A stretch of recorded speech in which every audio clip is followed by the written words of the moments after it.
na ipasa ang Bangsamoro Basic Law, kahit na rin siguro sa nangyari sa Mama Sapal, kapag kayo po ang nahalal, isusulong ba ninyo uli ang BBL or meron kayong ibang programa? Yung paglina po sa nangyari sa pagpatay kay Marwan, kasama mo po yan sa solusyon? Mr. Neri, ang nais ko po ay magkaroon ng isang transparent, inclusive, at sustainable na pag-uusap at saka kasunduan. Kailangan talaga sa pagbuo ng bagong kasunduan o pagtulak nito, kailangan isama natin lahat ng mga grupo. MILF, MNLF, lahat ng mga grupo, hindi lang Maguindanaoan, kundi Kausong, Maranao, Badjao, kung ano pa, pati yung mga IDs, pati mga Kristiyano dito sa Mindanao na bumubuo nito.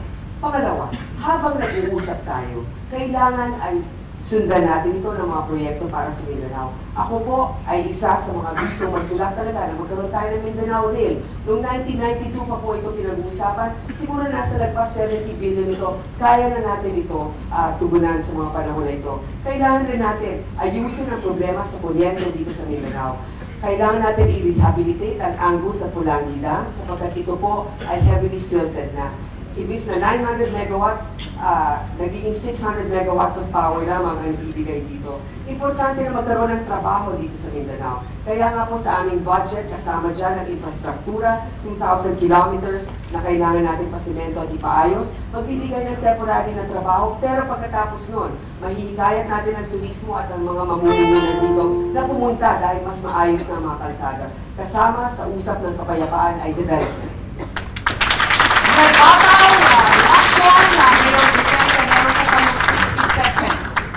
Let me focus on Mindanao, on what it is happening today. With the failure of BBL, there is a great hurt there. Unless, I said, we can come up with another card, which is federalism, nothing at all can appease Mindanao. Yan ang nangyayari dyan. And that is why it is very important na kung ako ang pupunta dyan, I would not only offer the BBL, which is the same configuration, but I will offer federalism to all, pati kay Nordiswari on the western side. That would maybe appease everybody because every moro politico would really like to see federalism kasi pumalpak na ang BBL. And we have to do this because I said nothing short will appease and bring peace to Mindanao. Yan ang importante sa lahat yan. You have to right the historical wrong committed against the Moro people.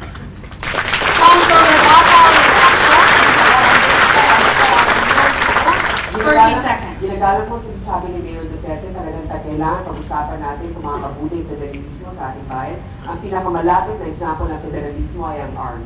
Ngayon, gawin natin ito sa umpisa ng termino ng isang Pangulo kung ano makakabuti. Pero sa tingin ko, kailangan ng ating mga kababayan ay devolution of powers kung saan ang local government ay mas may prerogative sa paggasta ng kanilang pondo. Sa ngayon po, dapat 40%, pero less than 30 or mga 30% lang ang nabibigay sa local government. Mali po yun. Kailangan ay taasan natin.